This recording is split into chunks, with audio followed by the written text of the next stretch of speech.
I am Chantel. If you need to know how to spell it, right down there. I will be giving you a demo today on public speaking. So it's kind of informative, but also I'm teaching you by example because this is a speech. So, all right, public speaking for dummies. First off, you need to know your joke. What are you speaking about? First of all, why are you speaking? Is it a class? Are you preaching? Are you teaching? Are you leading a meeting? What does that look like? You need to define that. Secondly, who are you speaking to? There's this thing called demographic, and that is so vital and worth knowing when you're going to prepare a speech or have a meeting or host a class or something like that. Because you need to know the age, the gender, the geographical location. You want to be relevant. You want to present with some, you know what I'm saying?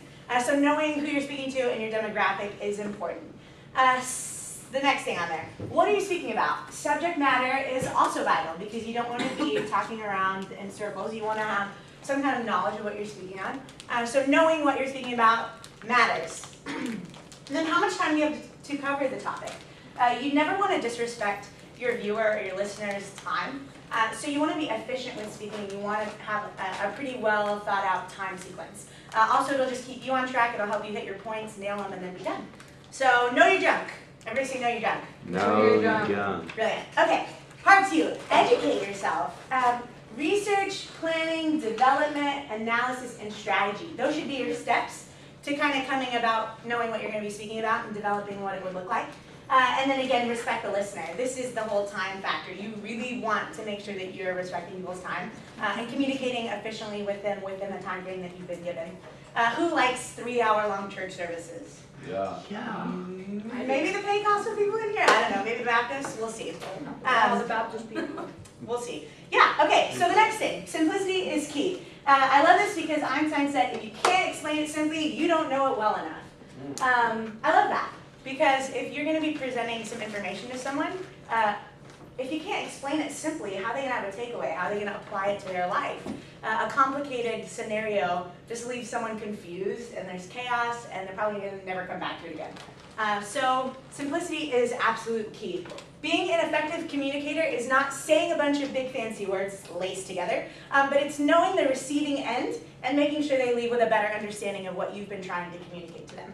So simplicity is key. Everyone say simplicity is key. Simplicity is. We forgot to say educate yourself. Say educate yourself. Educate yourself. Brilliant. I love it. Okay, mirror, mirror on the wall. Practice makes perfect.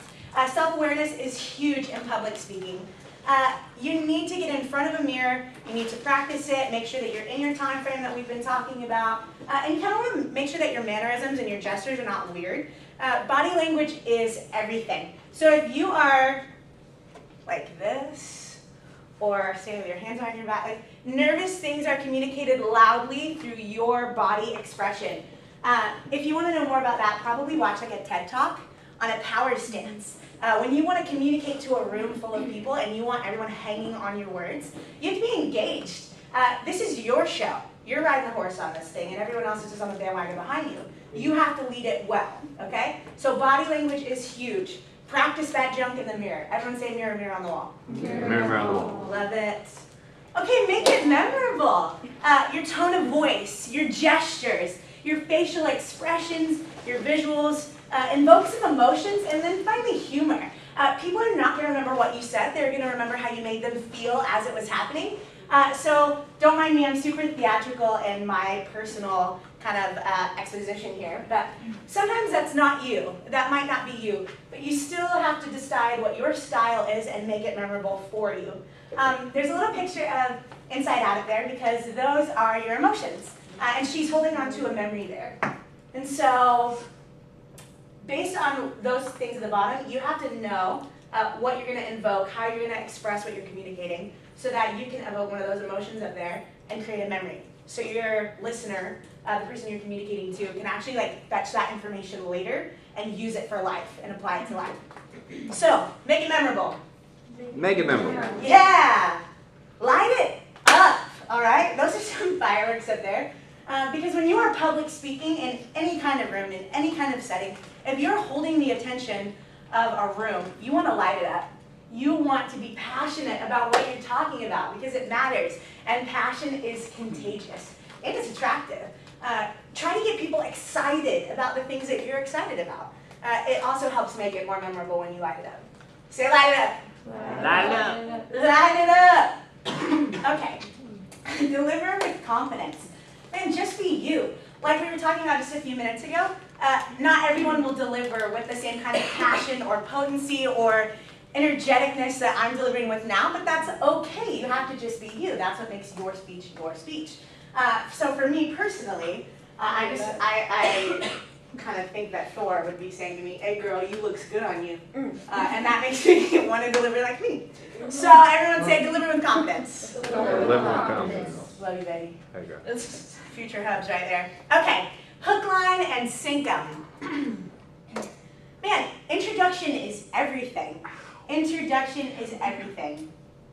Introduction is everything. So a psychology kind of trick here is repetition. If you want to tell people what you're going to tell them, you tell them what you're going to tell them, then you tell them, and then you tell them what you've told them. So at the beginning, you should have a pretty enjoying story that you can kind of relate to as you tell them what you're going to tell them what you're telling them, and then tell them what you told them. So does anyone know what the 3 steps of repetition are? We literally just went over it.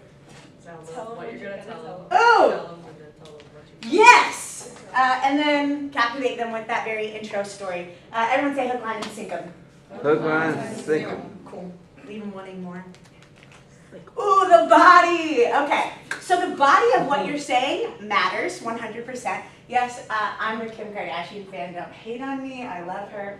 But my brother always makes this joke about when he's preaching that your message should be the long enough, short enough concept. For the gentlemen in the room, this means that what you're speaking on should be as long as your wife's skirt. Long enough to cover the essentials, short enough to keep you interested. Okay? So the body of your speech should have some juicy parts to it, but also should be short enough that you don't wander off in your thoughts and your headspace. You want to keep them engaged. So the body matters. Cool. All right, land that. Oh, wait, say the body matters. Let's say that. Yeah, the body. Right. The body. Woo-hoo. Okay. Then finally, let's land that plane. Let's bring everything that we're saying full circle.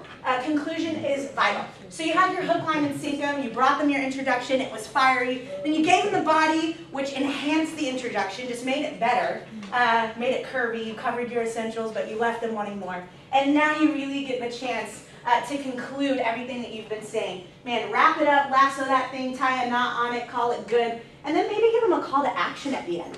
So my call to action for you today would be for you to watch someone that you enjoy public speaking. And for me, this looks a lot like TED Talks because I like both preachers and I like educators and teachers. And so I hope that one day that when I get to speak before people, it would be some kind of educational / preachy / humorous kind of medley of things together, because that's where I would receive information the best, so that's how I hope to deliver information. So that also kind of comes into learning your style.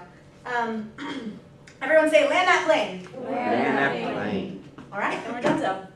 That's it. Donezo. That's how you